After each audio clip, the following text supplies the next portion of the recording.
جی دلاور صاحب کیا کہنا چاہ رہے تھے؟ جلدی بتائیں، پھر منسٹر صاحبہ نے تقریر کرنی ہے 5 منٹ۔ نہیں چیئرمین صاحب، میں نے تو بجٹ تقریر بھی نہیں کی، میں صرف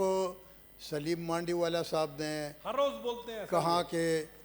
دلاور خان ایموشنل ہوتا ہے۔ میں ایموشنل نہیں ہوتا، یہ فائنانس کمیٹی کے چیئرمین ہیں، اور جو گلے شکوے اس نے حکومت سے کی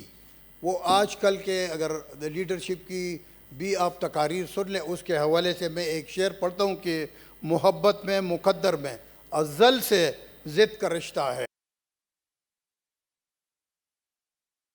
یہ اب روٹ گئے ہیں، تو اس طرح کی بیانات کہ یہ نہیں ہوا یہ نہیں ہوا، جناب والا یہ ان کے ساتھ بیٹھے ہوئے ہیں، اور اگر اس چیز پر ان کے تحفظات تھے تو حکومت سے الگ ہونا چاہیے تھا، نہیں تو فائنانس بل ہم نے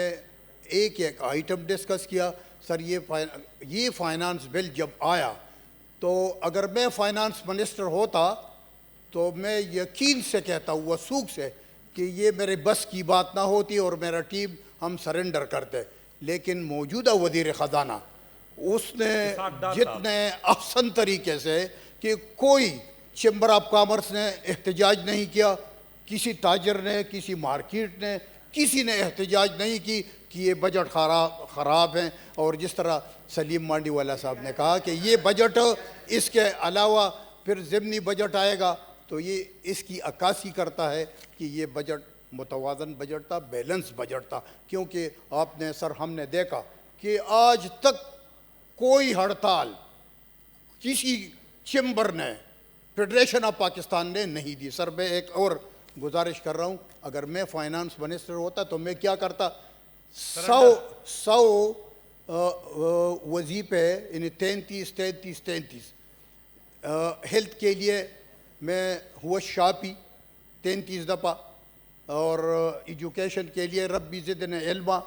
اور یہ جو رزق کے لیے واللہ رازقین 33 خیر رازق 33 اور 34 دفعہ اگر میں فائنانس یہی ورد لے کر، لیکن اسحاق ڈار صاحب نے بہت بیلنس جس طریقے سے بھی اس نے مینیج کیا، میں سر اس کو داد دیتا ہوں۔ یہ غلط بات ہے کہ یہ فائنانس بل اس کے لیے ادھر کوئی چیز نہیں رکھا گیا، ایگریکلچر سیکٹر کو خوب نوازا گیا۔ اس دن میں نے سلیم مانڈی والا صاحب بیٹھے تھے، اسحاق ڈار صاحب سے یہی بات کیٹیگریکلی کیا کہ ڈار صاحب آپ مختلف سیکٹرز کو یہ بجٹ کے پیسے بانٹتے ہیں، آپ مہربانی کریں ڈیفنس، ہیلتھ اور ایجوکیشن کو چھوڑ کر باقی ایک سیکٹر کو آپ اٹھا لیں، اور جب وہ پیک پر پہنچ جائیں تو اس کے بعد پھر دوسرے سیکٹر کو، پھر تیسرے سیکٹر کو، اسی طرح ہمارے ملک کا اکانومی اپنے پاؤں پر کھڑا ہوگا۔ سر بات رہی اب ہمارے سینٹ کے بل کی، کہ سینٹ کا بل، اس کے لیے میں ایک شعر پڑھتا ہوں کہ جس نے کاٹی ہو، آپ ہر چیز پہ شعر پڑھتے ہیں سر، جس نے کاٹی ہو وہی آ کے بتائے مجھ کے، جس نے کاٹی ہو وہی آ کے بتائے مجھ کو، ایک شب ہجر میں ہوتے ہیں زمانے کتنے۔ سر جو ہمارے رفقائے کار ہیں جس کا گزارا نہیں ہوتا، میرے لیفٹ سائڈ پر سرمایہ دار بیٹھا ہے، رائٹ سائڈ پر سرمایہ دار بیٹھا ہے، اس کے لیے 10 روپے ہو پر کلومیٹر، 5 کلومیٹر کوئی میٹر نہیں کرتا۔ ہمارے ایسے معزز اراکین ہے کہ وہ اس تنخواہ پر، اس ٹی اے ڈی اے پر کوئی گزارا اس کا نہیں ہوتا۔ سلیم مانڈی والا صاحب نے یہ بل پڑھا نہیں ہے، اگر آئٹم وائز یہ وہ پڑھ لیں تو میرے خیال میں اس میں کوئی ایسی، سلیم صاحب نے بھی یہی کہا کہ ممبران کی تنخواہیں ہمیں بڑھانی چاہیے ملک بیٹھ کے، تو میں نے کہا بل لے آتے ہیں، ابھی تو سیپریٹ کیا ہے، بس یہ کہا ہے میں نے۔ جب جی ہمارے اختیارات ہمارے پاس آ جائیں گے پھر سینیٹرز کا بھلا ہوگا، سینیٹر کی تنخواہیں بھی بڑھے گی، سب کچھ ہوگا۔ دوسرا جو عرفان صدیقی صاحب نے اس کو کلیریفائی کر دیا ہو کیا، میں سارے پڑھے ہیں جی۔ دوسری سلیم بات صاحب میں تھینک یو۔ عرفان صدیقی صاحب کی بات کو میں ٹوٹلی ریجیکٹ کرتا ہوں کہ ہم اپنا داڑھی کسی اور کے ہاتھ میں دے دیں۔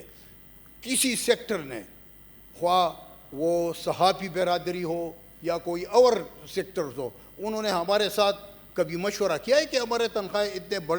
بڑھ گئی یا بڑھ رہی ہیں یا کبھی ہم نے اس پر اعتراض کیا؟ کنفیوژن نہ کریٹ کرو, کچھ 1 روپیہ کسی چیز میں نہیں بڑھا ہے, صرف چیزیں ٹھیک کی ہیں. بڑی نہیں ہے. اب اگر میڈیا کے ہمارے بھائی, اس کا اب ایشو تھا مالکان کے ساتھ, پہلے ہم لوگ تھے کہ اس کا ساتھ ہم دے رہے تھے, یہی سینیٹرز تھے, یہی ممبران تھے. ہاں یہ غلط انفارمیشن ہے. میں سر بہت مہربانی جی, بس میں اپنے 2-4 ٹوٹے بوٹے الفاظ تھے, میں ختم کر